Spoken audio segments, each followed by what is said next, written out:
Hello, hello, hello. Welcome to the show, everyone. Welcome to the show. Welcome to Waaaay Offsides. Welcome our good friend, Mr. Nick Kelly, beat writer for Tuscaloosa or for Alabama for AL.com. Sorry, I get that confused. There you go. Yeah, man. How you doing, Nick? Time Welcome too. back. Good to be back, guys. Good to see you. And what a time in Alabama athletics. Oh my gosh. All right, Nick. The first thing you got to do is talk all the gumps, all us Bams off the ledge, man. Like, I've never seen a nation turn on somebody so quick in 3 weeks that I have now. But It's been a we're going to be pretty fine, rough right, 3 Nick? weeks. We're going to be fine, right? I think long term, yes. I think things are going to be fine. Of course, right now it's tough because it's predictable, right? I mean, I think we saw or could foresee whenever Kalen DeBoer has his first loss, people are going to be a little concerned. You know, people are going to start being, oh no, Nick Saban's not here anymore. Of course, it didn't help that it was against Vanderbilt, That's the truth. who traditionally is not near as good of a program. I will say right now it's a ranked loss because Vanderbilt's ranked 25th. So the loss, I don't think is going to look as bad as people thought. Alabama still should have won that game, but still your two losses are to ranked teams. You'd like probably both of them back. Alabama could have won both of those games, didn't. And yeah, I mean, this season, the lack of disciplined play at times, lack of discipline on the field, penalties, has turned a team with really elite potential into a fairly average team. So, no, right now things are not necessarily great. But I don't know if that means it's an indictment on Kalen DeBoer long term. There just might be some patience required, and we might just be seeing the result of what's right now a really tough college football. Look at what Kennesaw State just did to Liberty. Yeah, So, that was insane, man. didn't see that I think coming. it happened between the Yeah. lines, right? No, I think Kennesaw State was a 27-point underdog. So Yeah. that was well, everyone knows where we're at going in against Missouri. We've seen it for the past. We saw it after Vanderbilt, and we really saw it after Tennessee. It's everyone calling for Coach's head. You know, they want him out. You see a lot of the, is it Milroe? Is it the offensive play calling? But you published an article earlier this week, if I'm not mistaken, talking about making the small changes, getting back to basics, doing the small stuff. You want to everyone didn't really read it. I know everyone watching that, and you want to kind of touch base on that for everybody. Yeah, so CJ Dupree, who's one of the best quotes on the team, really enjoyed talking to him. Really sharp guy. Also, frankly, a heck of a football player. He talked about how important it was for Alabama to just make sure they're not getting bored by the small details. They're not getting distracted or forgetting about those things because, yeah, it's not exciting to tuck in your shirt. It's not exciting to be 5 minutes early to a meeting, but those small things add up. And those small things, not to get on my coaching soapbox here, but when you have those small things go wrong and you don't have that attention to detail, it shows up in the bigger things. You know, how you do one thing is how you do everything, kind of a mindset. And I don't know if it's been bad in that regard, but I think it sounds like it can be better still. So I think that when you lose two games like they have before November for the first time since 2007, you start looking at the smaller things. And it seems to be that some of the leaders on the team, like CJ, are doing that. That's good to hear. I mean, that's good to hear that they're focusing on stuff like that. But my whole point with the whole thing with Kalen is like, this is a tough league. I mean, there's no shame in losing 2 games in the SEC. But it's not the Vanderbilt of 15 years ago. I can tell you that. That quarterback is a football player, and he could start for any team in this league right now. That's it. Diego Pavia is a dude. I mean, he'll beat you. He beat Auburn, he beat Alabama. Like the guy can play. Yeah. No, he's a baller. Like, I don't know what his pro prospects are going to look like, but he finds a way to win, and you got to give him credit. But again, Alabama should have won those games. So let's not make mistakes there. Like, Alabama should have and could have won those games. But it's not quite as maybe Notre Dame losing to Northern Illinois, kind of a vibe for Alabama losing to Vanderbilt. And again, it's so predictable because we knew that the moment the first signs of anything going wrong, oh my gosh, Nick Saban's not here anymore. Alabama's in trouble. Like, and yeah, like it is going to be tough to win and do what Saban did over the span of what, like 2009 to like 17 or 15. Like that will not be replicated ever. I don't care if Nick Saban was still coaching Alabama. Like that's just not reality. No, you can't do that right now with NIL. That's video game like. Yeah, no, for sure. And that's me. Yeah, like I think it's just gonna be so hard to get used to that for Alabama fans. So I don't blame anyone who's maybe a little shocked by all this because, yeah, I mean, all Alabama did for forever was win, and did it at such a high level that I don't know that we'll ever see again. So it's going to take time to get used to the maybe the more the vibe of what was happening in the early 2000s. I hate to bring that up for some pains there, but I'm not saying they're going to go back to that, but it's just the reality of it's becoming more like the NFL where any given Saturday, exactly, you can get beat. Yep. And that's I think that's what we're going to see going in the future. Not just the SEC, but every conference. You're going to see a more level playing field between. I mean, maybe if we as Alabama fans don't as much, but I think it makes for great television for me. Yeah, I mean, it really does. I mean, we're out of the days of the 58-7 blowout. Sucks losing, but you're right, Nick. It amplifies the intrigue of the game. And say what you will about the NFL, that's the number one sport for a reason. Yep. Because it's intense, and the playoffs are a different animal, and getting there is an uphill climb. And these leagues are hard to win, man.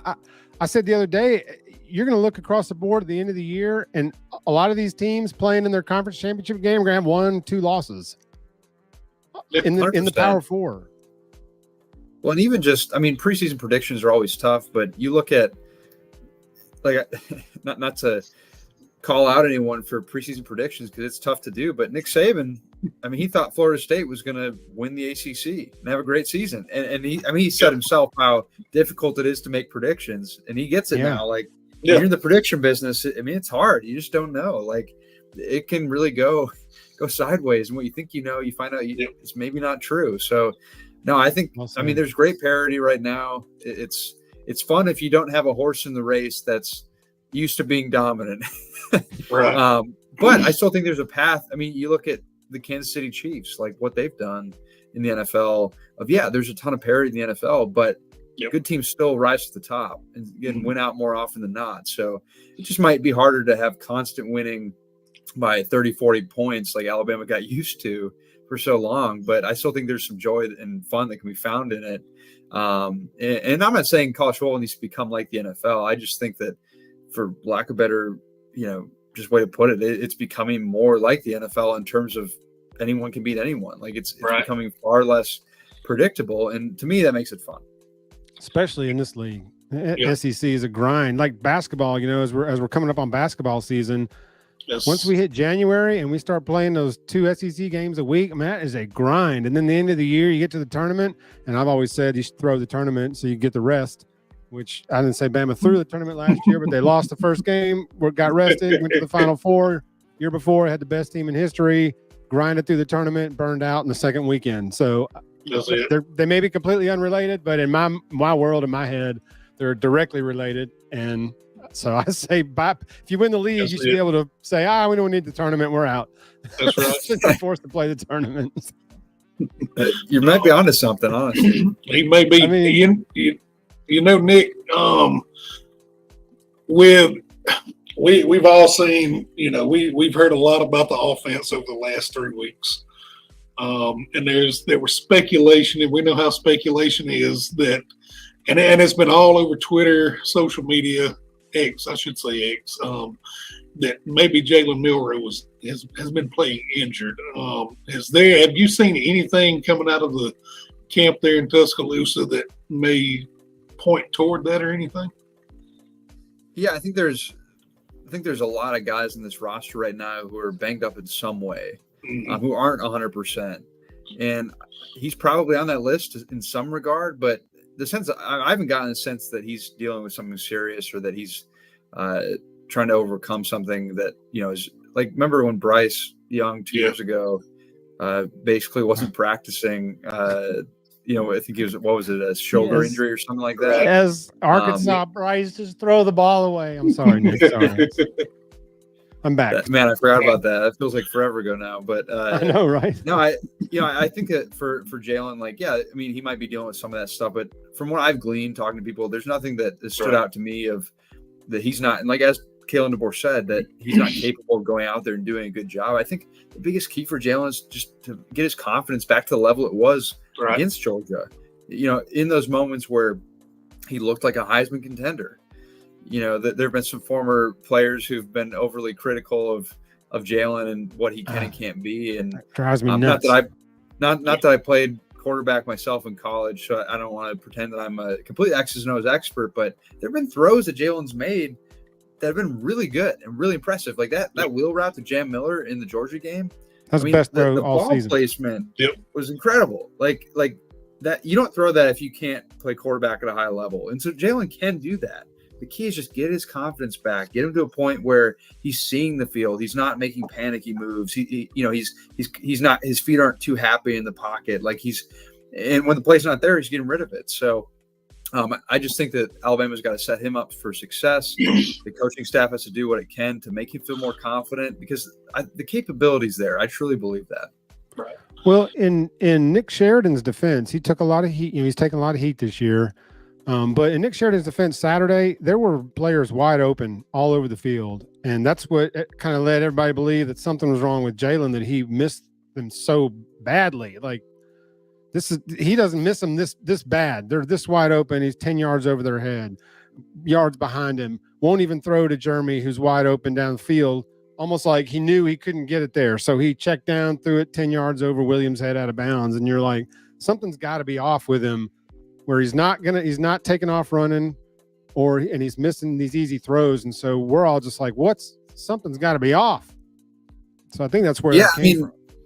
It can be multiple things, but just from what I've gleaned, I think it's just getting his confidence back to where it needs to be is the biggest thing. And especially, I mean, when you're facing fronts like Tennessee's, like South Carolina's, like those are some good fronts. The moment things start going wrong, it's hard not to get in that kind of panicky mode of just trying to make sure you're not getting sacked, trying to make sure that that you see guys coming, because when you're focused on the up close, you're focused on these guys coming after you. It's a lot harder to see 30, 40 yards downfield kind of thing. So, I mean, obviously it wasn't a good game, and he's not played the past couple of games as well as he did against Georgia.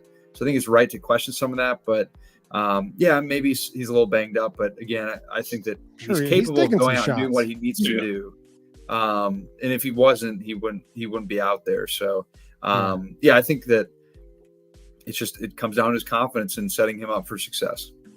He's taking some licks this year. There's no question about that. I mean, he's taking some shots. He definitely has. Let's I see C-Dub ask a question in the chat.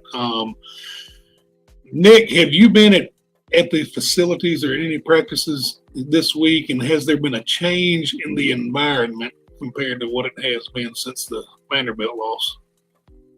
Yeah, well, so we aren't able to go to practice during the season. That's only during fall camp. Okay. So I can't speak from just being at practice, but I think that just the sense I get talking to people, the sense that I just get from press conferences, like there's basically it's, you got to win out. Like it's kind of playoffs now. Like people are, frankly, we're in it now. Yeah. Right. No, I think people are very locked in. And again, whether that translates to wins or losses, I think some people are sick of hearing about some of these things, and they're sick of, hearing people say good things out of the program. But at the end of the day, you can't, I mean, I don't know if you want them to say like, practice was bad and, all that stuff. Right. But so Jim Morris Sr. on him. like talk is cheap. It takes money to buy whiskey. So either way, good or bad, the talk is what it is. And so that's, but I do sense people are locked in. They're kind of just, okay, let's get this figured out. Whether they do or not, we'll see. But I don't think it's a lack of focus or a lack of, they're awake now. I mean, there's definitely no sense of that. They're just, kicking their feet up and all right, another day at work. No, they're pretty locked in. So just win them all now. That's it. Gotta win out. We all predicted couple of losses this year. Just being realistic, like it's hard for. And think about this, and I'll get to you in a second, Chris. But I wanted to bring this up when Nick was on the show. Think about this: nobody ever will ever have to fill the shoes that Kalen DeBoer is having to follow and fill right now. For the rest of college football, we will never see somebody go on a 17-year or 16-year run, if we don't count his first year as the transition, a run like that, where he played for 9 championships and won 6. That will never happen again, especially in today's landscape. So the Kalen DeBoer has taken on a job that no one has ever or will ever have to do again, which kind of amplifies like the difficulty of this transition. And you kind of think, like Pate said it the other day, you know, this first off season may not have been the way Kalen usually does an off season, as he's trying to keep the roster together and all that kind of stuff. So we don't even know what we're really getting yet. What we do, no, I think we don't. Yeah, like I think you can't write Kalen off yet. You can't make any sweeping decisions. I mean, I get we live in a microwave society. We live in we want to find out what's today. What can you do for me right now? And and it's reasonable to expect good things. Like I'm not saying that you got to be okay with 4-8 or 6-6 or. I mean, even it's okay to be frustrated if they do finish 8-4 or 9-3. Like, I mean, obviously that'll be a shock to the system, but like, so I get being frustrated with that. But at the same time, to your point, he'll have a full off season this off season to get his guys to be more comfortable being in Tuscaloosa. I mean, the man was, Absolutely. I mean, he didn't really get settled for a while. I mean, his family didn't come for a while. He wasn't staying in like a house for a while. I mean, so it's one of those things where there's a lot of transition there. Now, you can be successful right away. It doesn't mean you can't. But I think it's also just understanding that, okay, what does Kalen's system look like? What does his team look like when they've had a full season, when they've had a full calendar year? In the same way that if you bring a guy in after the spring, I mean, he's only had a couple months to get ready. A player, I should say. Like if you're bringing a guy in, it's not easy necessarily to also pick up the playbook, be ready to go for that season. Now, Ryan Williams has made it look easy, but he's not robot. Your average recruit. So the point being is, I'm not saying that Kalen's going to be the guy to go win national championships or that he is the answer for sure. But I also think that you have to wait and see what happens when he gets more of his team in. Yep. When he can hire the staff he wants and not have to do it in transition while he's doing all this other stuff. I'm maybe more patient than the average person, but I do think that give it some time, see how it works out, let him make the program how he wants, and maybe it doesn't work. I'm not saying it can, or I'm not saying it will, but just give him some time, give him a fair shake. We'll see what happens. Yeah, for sure. It's a different world nowadays, and that transition year is a lot different than it used to be. Yeah, and he's got a young team in a lot of spots. Like you look at the defense in the secondary. I mean, how many young guys are they trotting out everywhere? And then they got more guys hurt now, and so that's the thing. Like, I mean, you got some young guys in some key positions, and you need to continue to develop them. I mean, if Alabama, it's hard to know what next season is going to look like because the portal NIL changes so much. But let's just say we can operate with the assumption of having guys back. I mean, you've got Xavier Brown as a 5-star guy. You've got Jalen Mbakwe, a 5-star guy. I mean, I think Zay Mincy a 5-star guy. So you've got some guys who are getting some quality snaps and learning that are going to have a season under their belt that have the pedigree. They're going to be in a much better spot there. So I think that, Agreed. I mean, yeah, so you're going to have some older guys in some spots that are important. And so I think that you just have to remind yourself that this roster in some ways is kind of patchwork. You had a lot of guys go off to the draft. You had a lot of guys go to the portal. Brought some guys in, no doubt, but it's definitely not maybe what his peak will be from a roster standpoint. Right. And you speaking about some of the young guys on defense, I think we saw a significant improvement this past week on defense. Even though we did suffer the loss, I myself believe the defense did enough to win if the offense could put points on the board. So 100%. I think that, agree. I mean, yeah, the defense had some mistakes, and of course it's glaring late when they gave up a touchdown, but they got to stop on the next drive, 3 and out, right? If I remember correctly. Mhm. And then on the right after the 4th and 22 was turnover on downs, and Tennessee got the ball. The Alabama defense kept Tennessee to that field goal, and if they get one first down, it's game over. And they didn't get it. Yep. So like the defense stepped up, and that's not even mentioning the 3 takeaways the defense had in the first half. I mean, to me, this Alabama defense has had some troubles. It's definitely been a source of some problems, but it was definitely not the biggest problem that Alabama had in Knoxville. Not at all.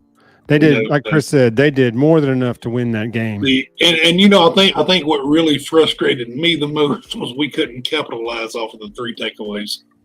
That was big. 100%. Yeah, 0 points is unacceptable when you have 3 takeaways against a Tennessee team. Yeah. When you're on the road, like that's your opportunity. That's your ticket to winning. And I mean, I think Alabama was favored a little bit, but essentially, getting that road win, that's not easy to do. And when you can get some takeaways, it goes a long way. And the fact that the offense did nothing with any of them is really not good. Disappointing. Disappointing.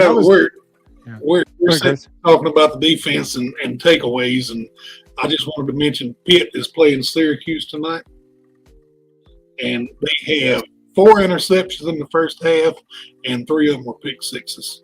Who's they? Pitt. Oh, so it wasn't Holstein that threw those 4? No. He hadn't had a great night so far. So, but man, overall though, like what a year for him in that first role, right? Getting that start, like it just shows you the kind of quarterback play they had. The fact that he couldn't get a sniff, and now he's at Pitt and having a good year for himself. Like, good for him, frankly. He was the one I thought was going to ascend to the top. I thought Eli was going to just win the job when he was given a chance, but it just never panned out. But he looks like a football player for Pitt. He does. Yeah, no doubt. Well, and like when you had Lonergan was, I think, having a really good fall camp last year. So, I mean, that might have kept Eli a little bit from getting that chance. And, of course, you had Simpson and Milroe and Buckner. And so, what a packed room. What an interesting room, frankly. I mean, crazy to think back to.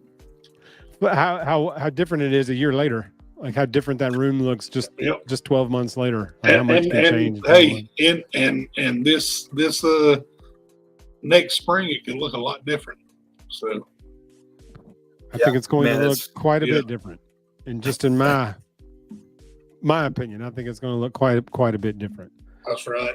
Yeah, but there's kids everywhere. You're right, Nick. They're just these kids just everywhere, which is why I was kind of my only hang up with the game plan Saturday at Neyland was, there was a lot of formation shifts and a lot of Milroe having to give instructions to linemen and whatever. And there's piping music in or piping sound in and all the crowd. And I thought it should have been a little more simplified in that environment in terms of noise. Like, we're going to run 6 plays. Like, remember the Titans. I'm running 6 plays, split B. Like, why? You run them all day, they work all day, whatever type. Not more than 6, obviously, but Jeff, I think the game plan going to that's the one thing about having in-helmet communications is you lose a lot of the play calling from the sideline. When everyone could just look up, look at the sideline, and they see the cards, the big cards they'd hold up. See the Waffle House menu or whatever they're holding up. Kramer. Yeah. Now, I think that, noise was definitely a factor, and I think it did limit Alabama. And maybe they could have prepared better to counter that. But part of me would believe, though, and I don't know, again, it's without being in those headsets, in those meetings. Like, Nick Sheridan coached at Tennessee at one point. He was a GA there. So, like, he knows what Neyland can be like. Now, granted, I don't think they were doing as well as they have in the last couple of years. You're not even that loud when he was there. No, probably not. But no, like, I went to a game there in 2016 when they played Missouri when I was still covering Mizzou, and that place was rocking. Now, granted, maybe that was comparing a little too much to Faurot Field, but yeah, I think that overall Tennessee, it's still pretty loud even in down years. So I'm a little surprised that maybe there was a better plan, or maybe Tennessee countered that well. But for the folks who were like, they may have even said in the broadcast that, hey, DeBoer maybe didn't know how loud it was going to be there. But I mean, Nick Sheridan, his OC, is very familiar with that. So I don't know if it's them not knowing. It just maybe Tennessee countered it well. Maybe Alabama didn't execute well. It's hard to hear everything. Yeah, it is hard to hear in there. No, it definitely. I mean, place is rocking. That place is electric. That's a tough place to win. I mean, 16-1 against somebody is not reality. So, there's not going to be any runs like that against SEC teams anymore. Even if DeBoer is the greatest thing ever, the talent is too spread around to have a run like that against one school. We're gonna lose to some of these teams. Like, it's okay. The talent distribution now is so much greater in terms of 5, 6, 7, 8 teams aren't the ones collecting like all the top end talent. I mean, sure. It's no mistake that in the NIL transfer portal era that Josh Heupel was able to get Tennessee back on track. I mean, that's not a shot at Tennessee. To be clear, it really is just a case of they took advantage of a new era, and many teams have tried and failed. So it doesn't mean that just because you can spend or you have the ability to, that you're going to make the most of it. But it's definitely a new tool to be able to do that. And again, I hate to keep comparing to the NFL, but look at free agency. Some teams do really well with it. Some teams flame out with it. Remember the Eagles, Vince Young, I think, declared them the dream team back when they had that free agency run. It didn't work out. So it doesn't mean it's going to work out. So you still have to make the most of it. But yeah, it's leveled the playing field. The depth is hurt on many rosters, meaning Alabama doesn't necessarily have 6 5-stars lined up at one spot this guy got hurt, another 5-star. This guy got hurt, another 5-star. Like it's hard to build depth now because if you don't play, many guys are going to say, you know what, I'm going to go to this other school instead where I will play. And so, yeah, it's tough to maintain that depth, and you're seeing that. And other teams, that what you normally would have as depth, they're on other teams that you're playing now. So I think that, it doesn't mean you can't win. It doesn't mean that you can't be the top of the sport, but it just is a case of you can't always have the best talent up and down your roster like you might have been able to before when Alabama was really dominant. Right. Chris, you got any questions from the chat? Well, I'm getting caught up over here. That's what I'm trying to do. If I can make my computer act right. Yeah. Lance made a comment earlier, and I've heard some chatter, but that maybe there's a culture problem in the locker room. Have you heard anything even that you would even consider anyone mentioning anything like that, Nick? Yeah, I mean, it's hard to know what defining a culture problem looks like. I mean, it can be such a general term. Yeah, and I get the question, so it's not even a comment. But I think that it can vary. I mean, it just depends on what, if people are wanting the Junction Boys kind of esque like atmosphere. I mean, it's kind of a bygone era, really. I mean, it's just like the people who are concerned about music at practice, or there's an ice cream truck at fall camp one day. Like, I mean, the hard thing is, like, you have to have some of that stuff to want for guys to want to play for you. Like, we're in an era where, again, if players really, really don't like you and feel like they're being mistreated, not enjoying themselves, like the players want the bells and whistles, like they do. Like these are 18, 19, 20-year-old kids that, and I should say young adults that they like fun things, like they want to enjoy themselves. And like, it doesn't mean that they can't work hard and they don't want to work hard, but you got to finding that balance of enjoyment and making sure that guys enjoy coming to work and enjoy coming to practice with being strict and regimented and all those things. Like you can't be far off on the one side where it's super strict and regimented.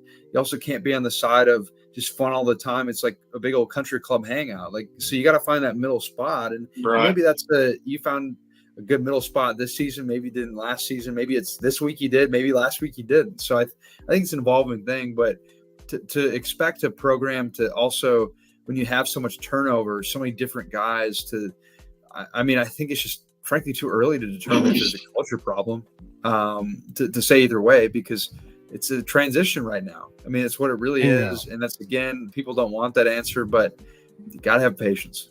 Yeah. Everything's upside down. I mean, everything is different. Everything is different. And I was having a chat at my real job this week with someone, and I told them they brought up the ice cream truck and music at practice and some semi-celebrities at practice, and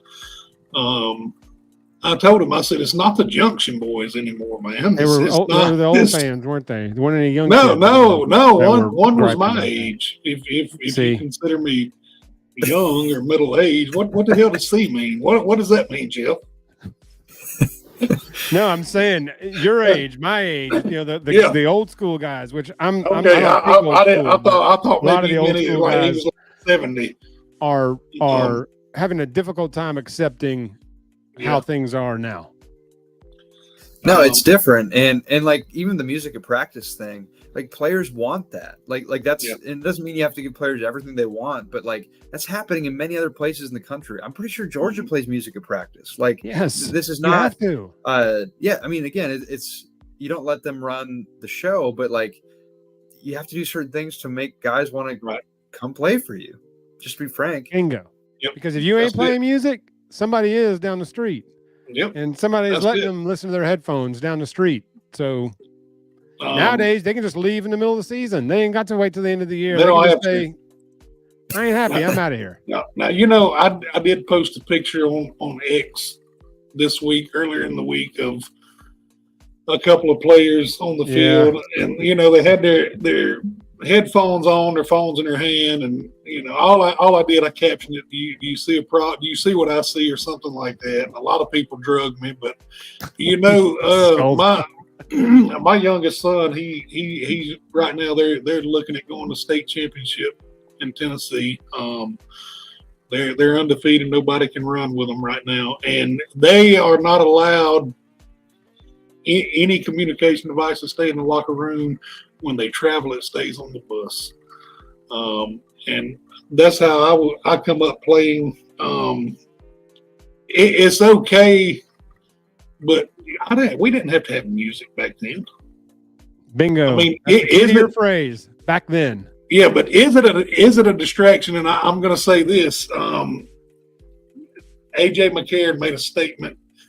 Maybe yesterday he interviewed, and I'm not going to say it verbatim, but he said all these kids are worried about is TikTok. So, I mean, that's the world we're in now. Nick, do you think social media is partly a distraction? Yeah, I mean, it can be, and again, I'm not saying that, hey, just because these guys want to have a bunch of fun, you gotta just there's no rules and do whatever you want. Like, it's not that. It's just that to expect, this is a no fun zone. It's just not realistic. But I think you still need to make sure that it's again, there's a balance. There's a healthy balance. You find that middle, and I'm not saying it's easy, but I'm glad I don't have to be the one to figure it out. But yeah, you have to have structure. You have to have discipline. You have to have accountability. You have to have those qualities. What does that look like? It probably varies by coach, by program. Right. And there's not a right or wrong answer. But to think it's just, again, it's not Junction Boys anymore. It's not even, frankly, what Saban was doing in a lot of his years running the program. I mean, like, a lot of players want more fun things than I think Nick Saban allowed. And again, it's just, how do you find that spot where they can have some fun, but also have fun by winning games and have fun by having structure. So again, I'm glad I have to figure it out, but it's something that coaches have to try to strive for all the time. You're right. The great Nick Saban was dealing with the same problem the last 2-3 years. That's right. I mean, it's the same deal. So the crowd that's like, Saban never woulda, or give me Nick Saban back, please, whatever. And it's like, he's going to be dealing with the same problems. Yep. But as a 75-year-old man instead of a 50-year-old man. Yep. Right. I see it. And I guess that's the landscape and what we're dealing with now. So, right. Nick Saban needs to go in the locker room at halftime and chew everybody out. I'm like, what's that going to do? They don't respond to getting chewed out anymore. It's not the world anymore. Like, accept it. That's it. Well, Nick, I know you got to run, and we appreciate you coming back and into this circus with us. Before you go, Nick, can I ask you one more thing? Yeah, what's up? Not about football. Basketball coming up. What's the mood around town about hoops? Is everybody excited about as I am? I mean, this is basketball expectations are much worse than football. I mean, it's a bigger gut punch when those basketball expectations don't get met. It's a gut punch, way worse than football. I don't know why, it just is, but this is a pretty exciting season coming up for Bama hoops. The expectations are high, but I think in the same way that Nate Oates is glad he's got the problem of trying to figure out how to distribute minutes, I think he'd rather have the expectations and have this team could go win a national championship rather than, gosh, hope we can get lucky kind of thing. So I think that he's very confident about that.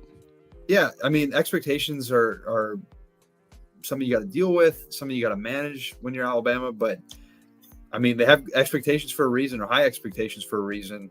And it's going to be really interesting to see how they manage it and how they go in being such a favorite like they are the number 2 team in the country. So it's such an interesting time. And frankly, I'm just excited to cover it just to see kind of how it unfolds. And I'm excited to see what good basketball we get to watch too. Amen. Definitely. Man, I'm excited. I'm excited about basketball season 2. So that's it. Well, Nick, we appreciate it. Everybody get over to Twitter or X and give Nick a follow @ Nick Kelly. And until we see you next time, we will hopefully it'll be before Thanksgiving. So thanks for coming on, Nick. I appreciate it. We appreciate it, Nick. Roll Tide, thanks Nick. for having me, guys. Always enjoyed chatting with you. Have a good rest of your week. Yes, You sir. too, Roll Tide. All right. What's wrong? I'm getting this. I'm getting this. Nope. I'm getting this. Close We're enough. back. And we're back. That's it. I don't know where all the banners and everything is. So Yeah, I'll get it all. yeah. Yeah. There we go. Yeah, that was a good interview, man. I like It was, I like man. Nick, man. Nick I enjoy hanging out with Nick. Now let's go get to some of these guys in the comment section. I haven't been looking at any of the chat. They've been getting a little rowdy. Oh boy, I haven't been looking at any of the chat while Nick was here. I was trying to stay focused. Yeah, let me get up here. Let's see. We got K Spray in here. Jay Walker, C Dub, Lance is in here cutting up. Oh boy, MJ. What up, MJ? Let's see. James Hall. Case Spray, Lance in the house. Yeah, Lance always bring it. I like Lance. James had an interesting comment about Hire Pruitt as an advisor to the DC with an emphasis on the in-game adjustments. I mean, it's not a bad idea. Can he be hired as an advisor? I don't see. I do not know. I know with his show clause, I don't know how it's written. I think he has to. I think he has to be on payroll. He has to be on payroll, but he cannot actually work. Okay. So yeah, I knew something was up. I knew. Oh man. Yeah. So why did he have to leave and take that Tennessee job, knowing he was going to get guillotined? They were going to throw him under the bus. Come on. Yep. Yes, Caleb. This is a good question. That is terrifying. What precedent that's about to set when students realize what they can do. Yeah, and what's insane is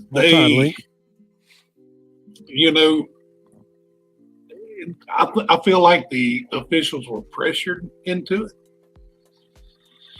but I mean, who runs the game? The student section or the officials? Well, even if they took a delay, that's not your opportunity to go watch the replay and check the call. That's it. You got to stand there. You can't just go, all right, well, in the meantime, let me just pull my phone out and see this replay. Oh, man, look at this. Yep. I mean, just incredible. Yep. Link, is that you with Hollywood in that picture?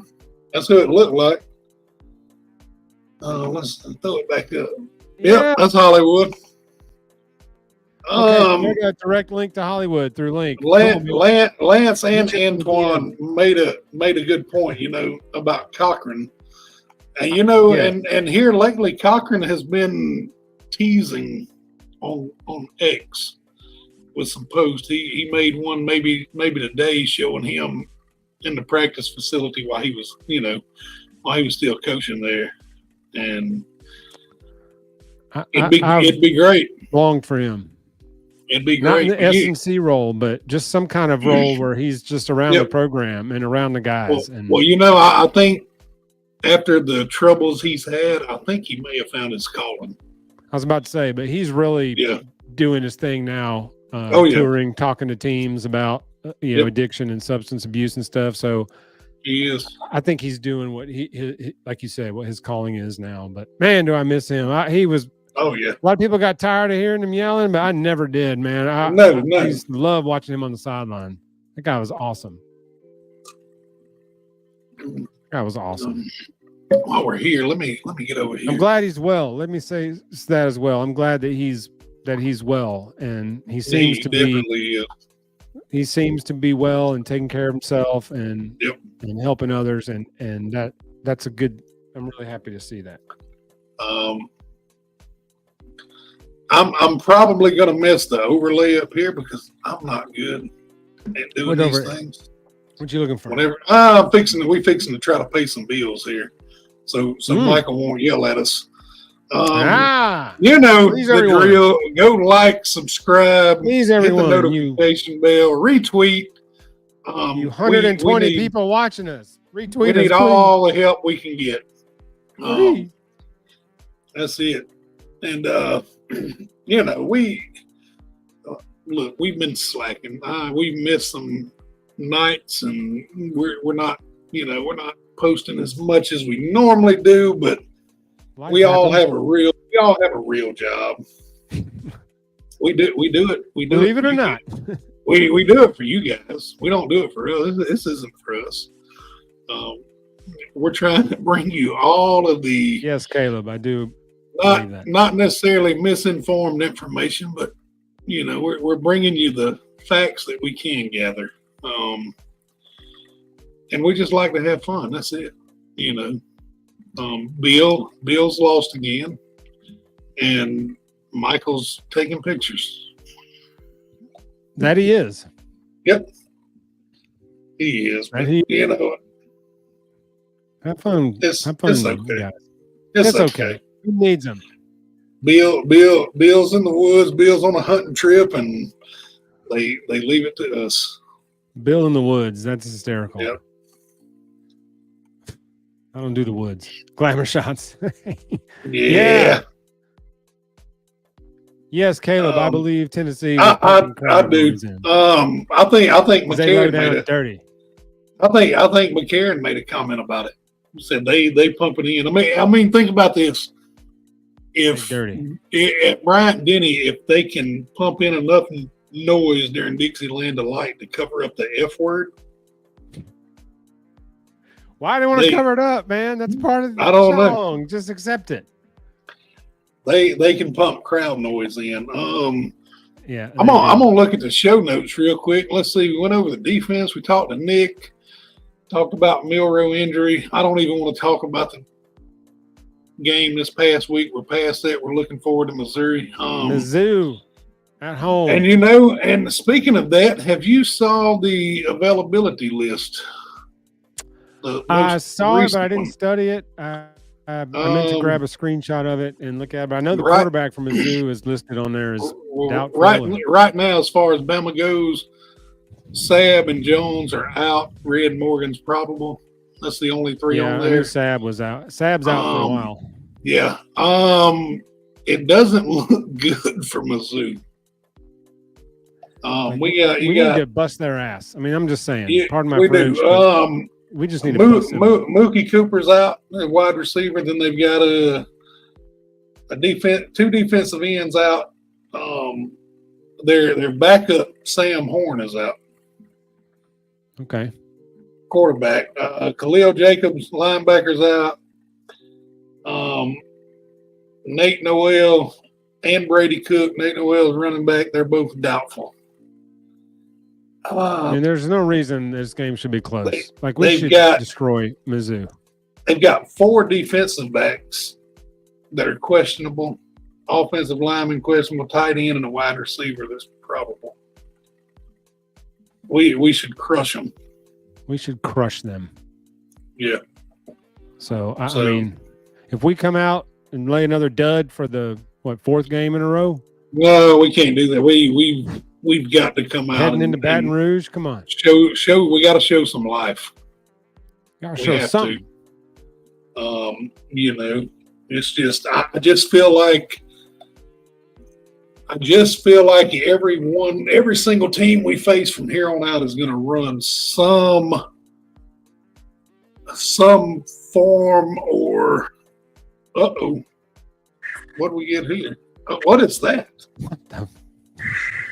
Did you let that in? No, I did not. What is? Who is this? What the hell is happening? My God. The Shape has some thoughts on the Missouri game. Is there anything you'd like to say about the Missouri game, Mr. Shape?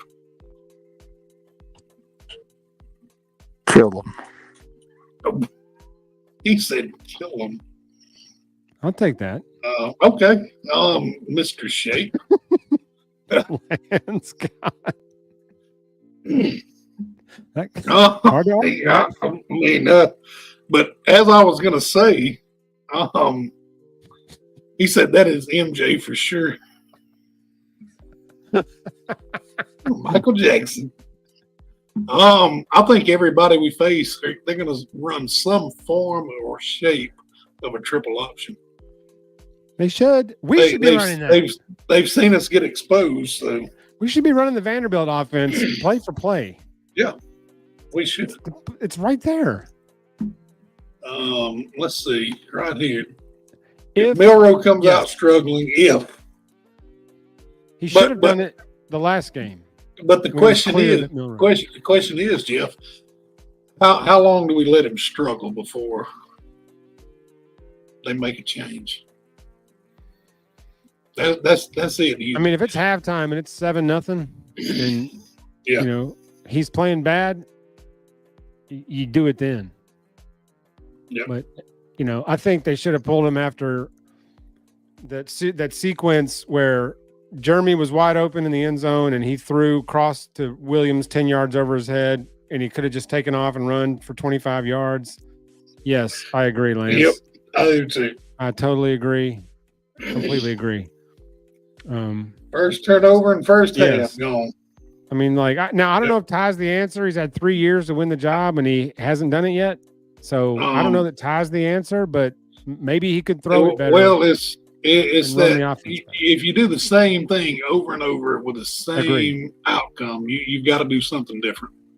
I totally agree with that. You have to do something different. So I'm saying you got to try. This is it now. This is halftime of the Georgia game in 2017. Now, if it ain't working, you got to change it up. I thought that was Mr. Portal for a second. What? Are you letting this guy in? No.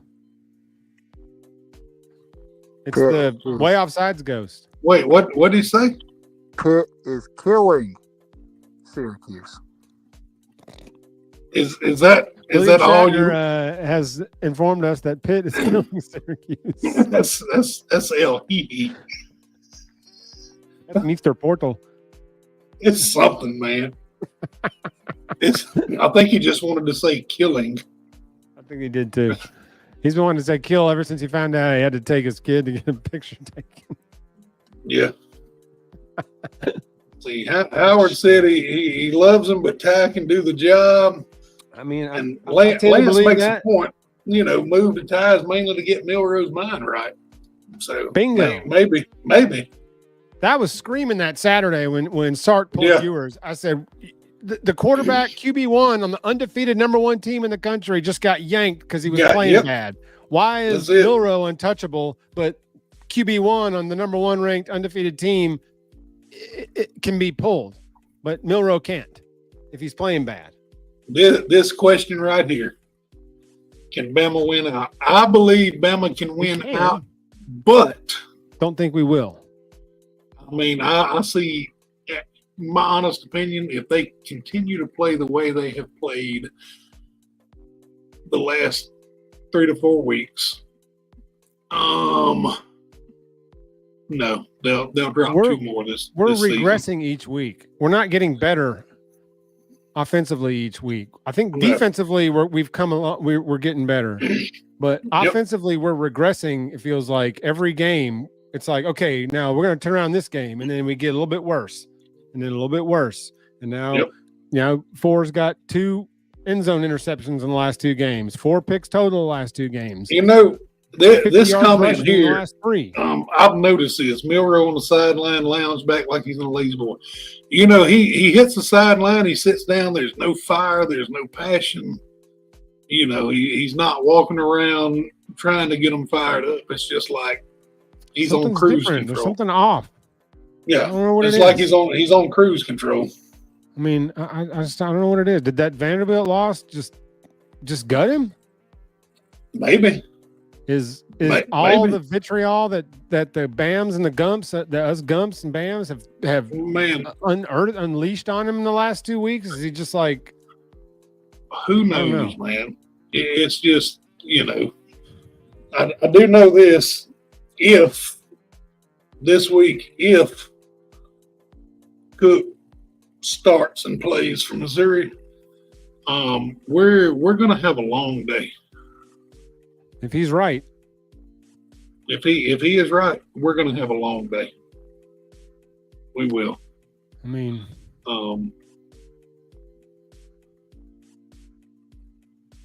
yeah. I mean, it's going to. I don't know, man. I'm not seeing improvement each week, and that's what concerns me. It's Milroe's regressed really 3 straight games now, and I don't understand what. That's right. I don't know if it's film is out and the defenses are playing it different, or he's dinged and he won't take off running. I mean, you know, the plays where he gashes people running are not the QB running plays, are the plays where he drops back to pass. Oh, 1, 2, 3, it's covered. I'm gone. But he's down 4, 5, 6, and then getting hit. And everybody's like, Proctor gave up another sack. And I'm like, well, he's blocking a guy for 6 seconds, and then he finally got around him. Or he's blocking him for 5 seconds, and he finally held him because, you know, whatever. And then Proctor gets killed. And I'm like, he was blocking him for 4 or 5 seconds. That's plenty of time to either say, I'm out of here, or I'm throwing it to this guy. I think it may be that, or it might be skill. He might not be able to make the throws.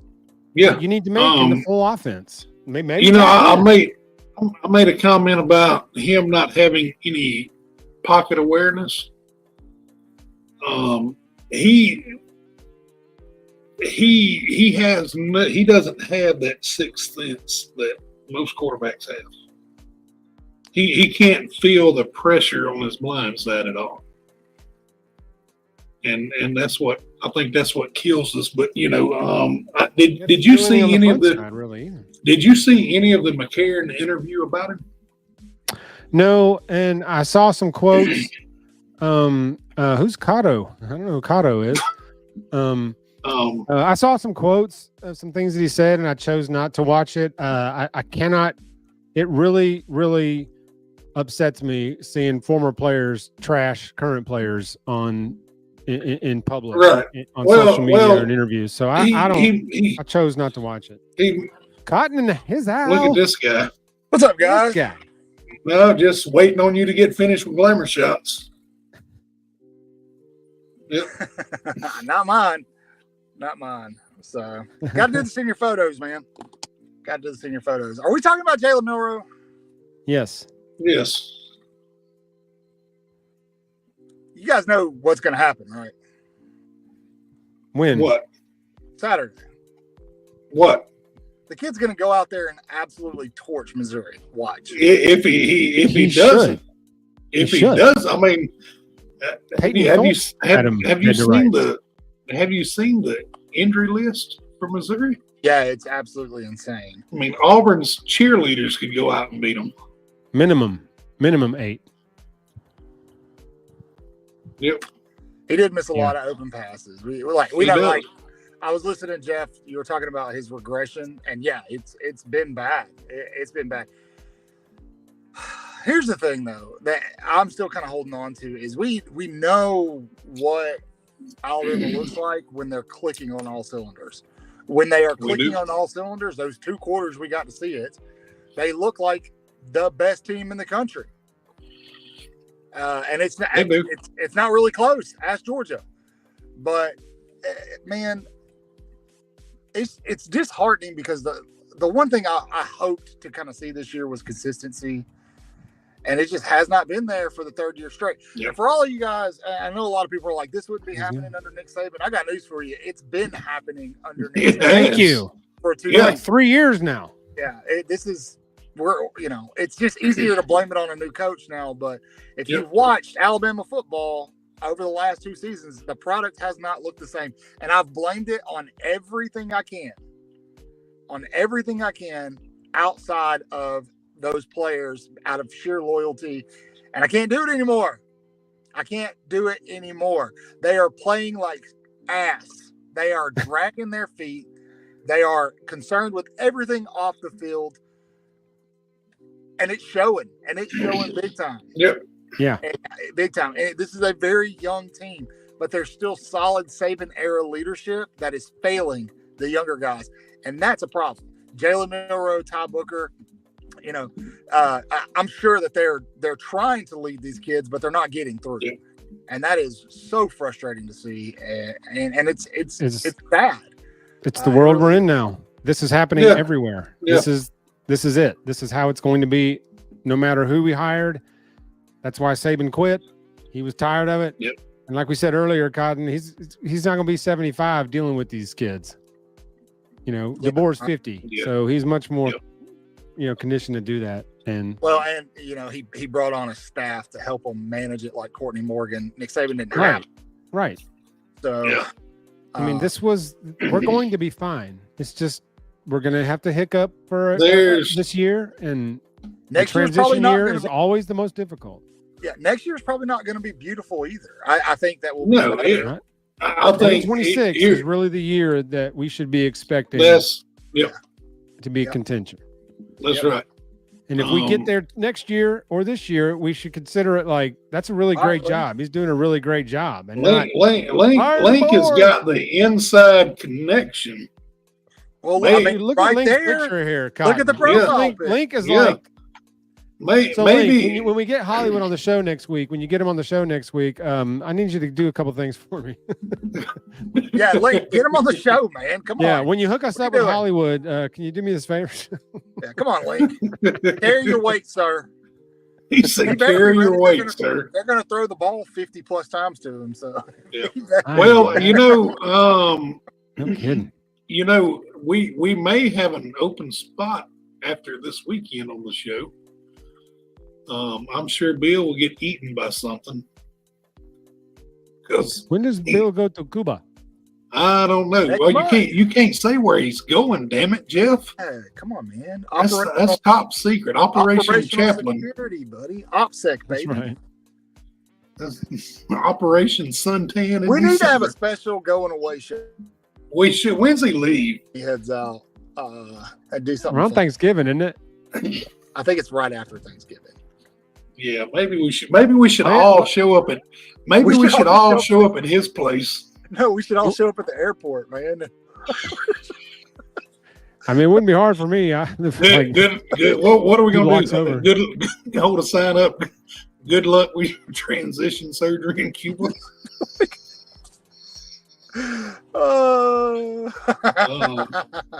No, we need to, when he comes home, wait in the airport with a sign that says "Welcome home from prison, Dad."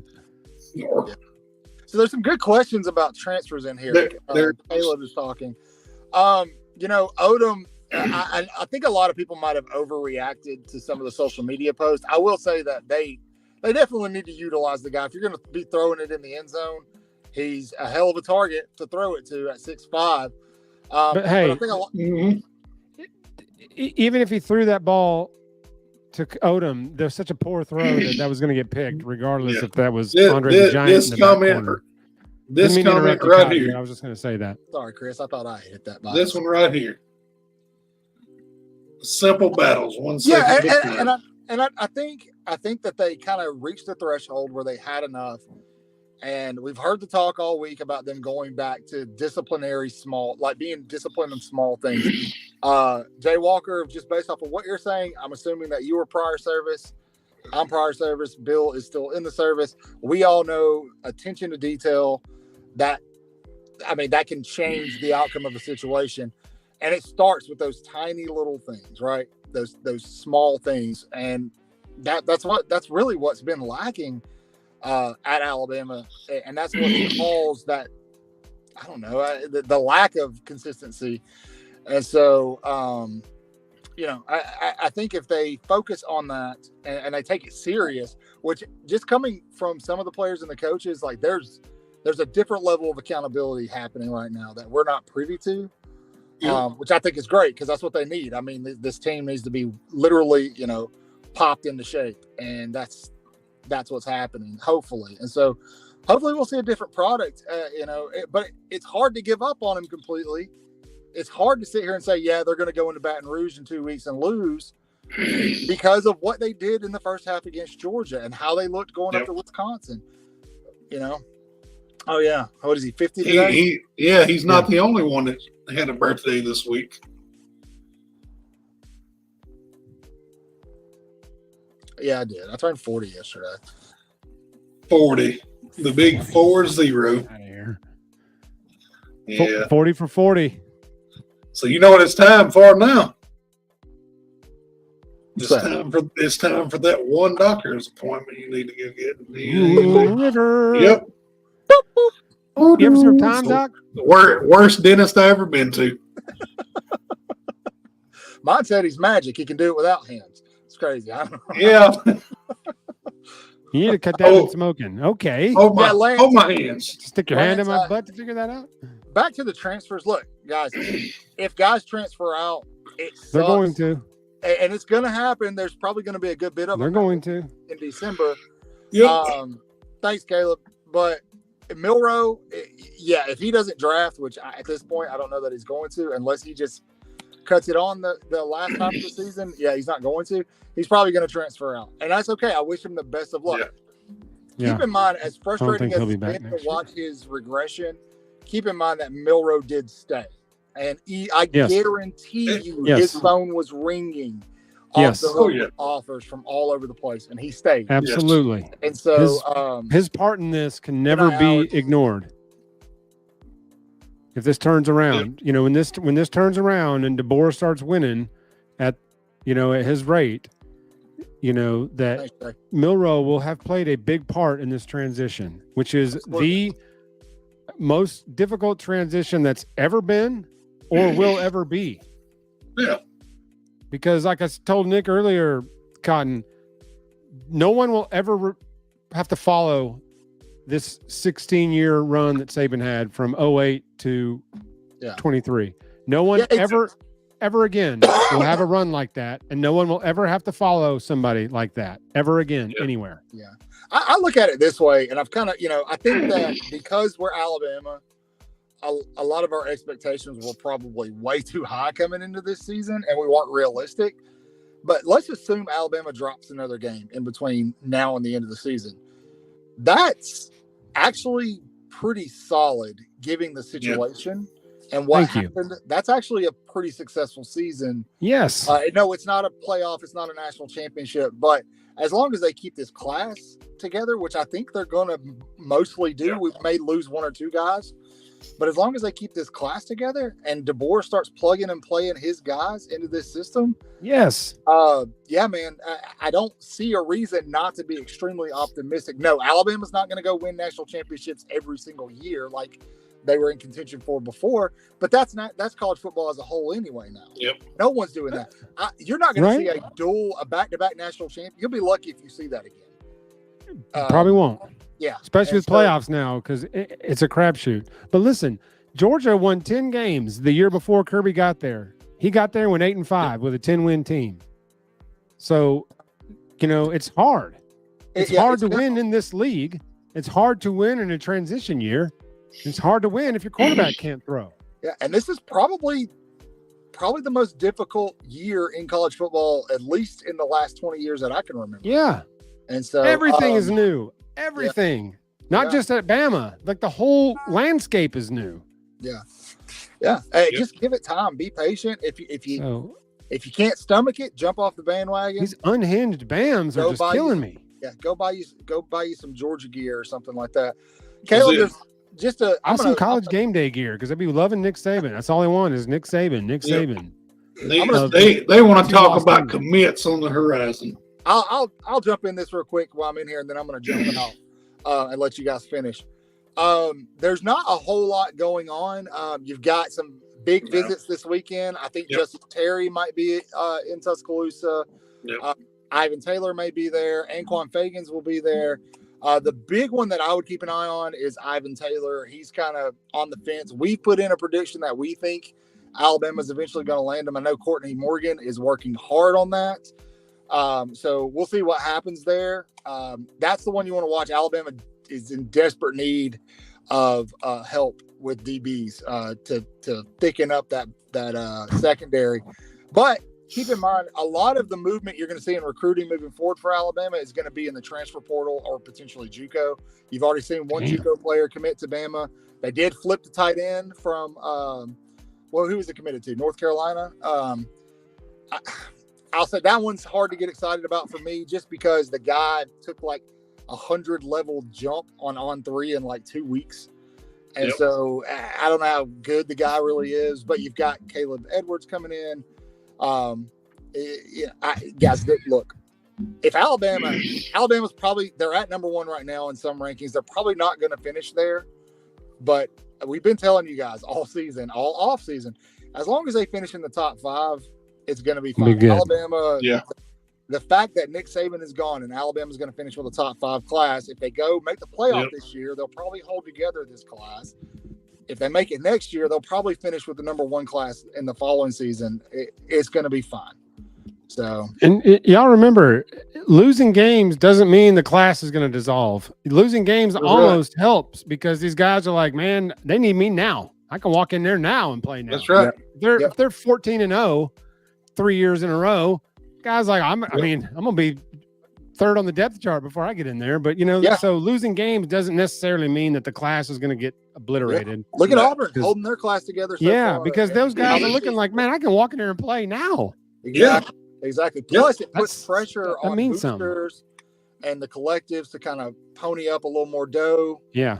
So it's going to be fine, guys. Courtney Morgan, in Courtney Morgan we trust. He's done it at Michigan. He's done it at Washington. There's no reason he can't do it at Alabama. He will do it here. All right. On that note, I'm going to bounce, guys. All right. Peace. Roll Tide. Peace out. Roll Tide. Bye. So Lance is dead accurate on this comment right here. Which one? Well, yes, he is. Because Jay Walker said this, the kicker Pitt just kicked 50, 60, and 55 in the rain, and then Lance responded with this. Yeah. He's dead right. That knuckleball he kicked in Tennessee, man, that thing landed about halfway in the end zone, and I was like, It's crazy, man. That is insane. But everything we talked about tonight, I think in the long run, we're going to be okay. Yes, we're going to be good. We're going to be fine. It's growing. This is a new world of 1 to 2 losses a year now. This is going to be the new regular. A lot of teams, a lot of good teams are going to lose a game or two. And Texas is great. They got smoked. Of course, NIL's been around a few years, but it's different now. This year, you're really seeing it. We're seeing what it's doing, and is it a good thing? In my opinion, not really. I guess if you, from a player standpoint, yes, it is, but it's not. It's killing the game that we love. So. Yeah, I mean, I would agree. The game that we all grew up with, it is, but it ain't going to go back. And now, speaking of the game, accepted. I grew up with. My first love was baseball, and Mine still is. Jeff, your Yankees are going to battle it out with my Dodgers. Starting You're a tomorrow Dodgers. night. I didn't know you were a Dodger fan. Oh man, I've been a Dodgers fan forever. Oh, really? Yeah, back in I'm pumped about this World Series. Last year's World Series was a but I think there's this a lot year of is going to be great. there's a lot of attitude going to be in this one. A lot of bat think flips so. are going to go Yep. on in these games. There's going to be a lot of bat Oh, it flipping. is. There's going to be some relievers screaming on the mound after some strikeouts. You know. Yep. I think what do you? I'm not going to ask who you. You think the Yankees will take it? I think the Dodgers will take it. But do you think it goes a full 7? No, I said Yankees in 6 when the Dodgers beat the Mets. I said Yankees in 6. All right. I can respect that, but we'll see. I don't know why. I just think at some point Judge is going to hit, and Well, I think that'll be the difference. You know what got me is the Dodgers lost to the Mets. I think they could have easily won. I think they threw that game so they could win the National League at home. I really they were do. clearly better than the Mets, and then in there's like a 9-0 Mets win, and you're like, Exactly. what's that? Like, what You look at happened the here? lineup, and like none of the starters are playing. But Like the bullpen Caleb said Dodgers in 6. I can respect that. That could happen too. I mean, the Dodgers are good, man. They got Shohei leading Well, off. let's see. Do they play the first 2 in LA? I believe. It's 2-3-2 format. Okay. And the Yankees have been the best road team all year, and so I think they'll win a Game 6 in Dodger Stadium. Well, let's They'll see what the happens. First 2, they'll take 2 or 3 in New York, and then they'll win Game 6. Yeah. You know the way it Game goes 7, with the I think, Dodgers, too. though. The way it goes with the Dodgers, they'll win the first 3 and drop the last 4. That's how it works. I know that's Well, right. look, That's been their pattern the last few years.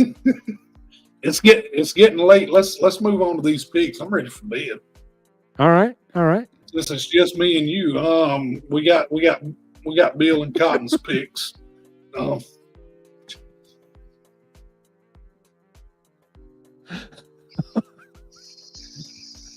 Oh man, we got Lance on the show, man. This guy's gold. Man, Time to. I didn't even see that. Science experience gone awry. Hey, why not? I mean, Hey. try something. Whatever works. We All right, got let's Notre get to the pick. we got Notre Dame at Navy. Notre Dame favored by 13.5. 11 Give me a.m. Navy. kickoff. Give me Navy. Going with Navy. You know what? I'm going with Navy on this one. The undefeated Navy. Should. They are. So I'm going Navy. Oklahoma at Ole Miss at 11 a.m. kickoff. Ole Miss favored by 20. I got Ole Miss to win. I don't know if they'll cover, but I think they'll win. I'll take Ole Miss. All right, here it is. Number 20, Illinois at number 1, Oregon. Oregon over Illinois is a 21.5 point favorite.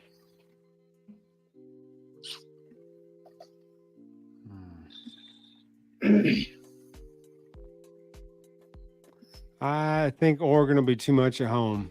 As much as these upsets have been occurring, I just can't see Illinois going up there and winning that game in Alton Stadium. I'm going with Oregon. Maybe if they were on the road, maybe.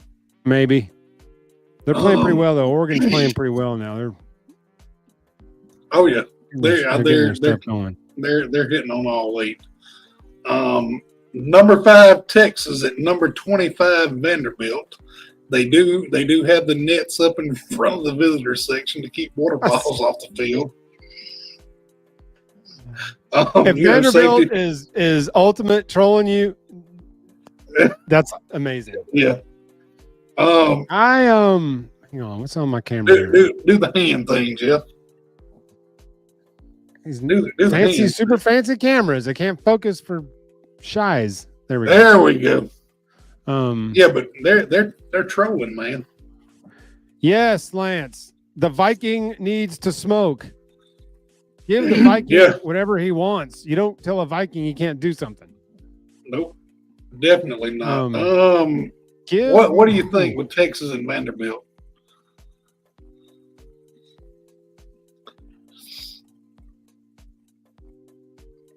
Give me the doors, baby. We're gonna beat number one. Texas is number one. But I was gonna say they're gonna beat number one twice this year. You know what? I'm going Vandy too. I got a feeling that. Yeah, that may be crazy, but quarterback, they can win any game they play with that quarterback. I think they can too. No, I think if they can come to the game and he's out, no chance. Yeah, man, and you know Clark Lee he is not a slouch in their coaching. So, I mean, I know they struggled against Ball State, which I expected that, but this is big time here. Yep, and I think it is. Avi is going to answer the bell. Oh yeah. All right. Penn State at Wisconsin. Penn State favored by 6.5. Give me the Nittany Lions. I'm taking the Badgers. Taking the Badgers. Taking Wisconsin here. All right. That's it. Number 8 LSU at number 14 Texas A&M. A&M favored by 2.5, 6:30 kickoff, and A&M is playing a blackout game. They got some good looking uniforms. Oh man, I really need LSU to win because they need to be going into next week coming off a high of beating A&M and not ticked off that they lost. So give me LSU. Big on the road. LSU. Nussmeier and Kyron Lacey are just too much. Yeah, and that freshman running back they got, that's a bad dude. I'm going with LSU because they don't lose many games when they're in the road whites. They just don't. All right. Michigan State at Michigan. Michigan favored by 5. Give me the Wolverines. Ooh. The Wolverines. It's got a nice pair of smooth criminals down under. Yeah, I'm going with Michigan. Here's the game of the week: Auburn at Kentucky. Kentucky favored by 2.5. You know good and well Kentucky's going to lose this game, but I'm taking Kentucky. Kentucky, I'm going with Auburn. I got to go with Auburn on this one. Kentucky, they were running on that high for like 2 weeks. They're going to blow it. I know Kentucky's going to blow it, but I just can't. I can't do it. Oh, wait a minute here. What? What is this? Really? We'll have to do some research when we get off of here. I'll look that up when I get off the air here. Definitely. Cincinnati at Colorado. Colorado favored by 4.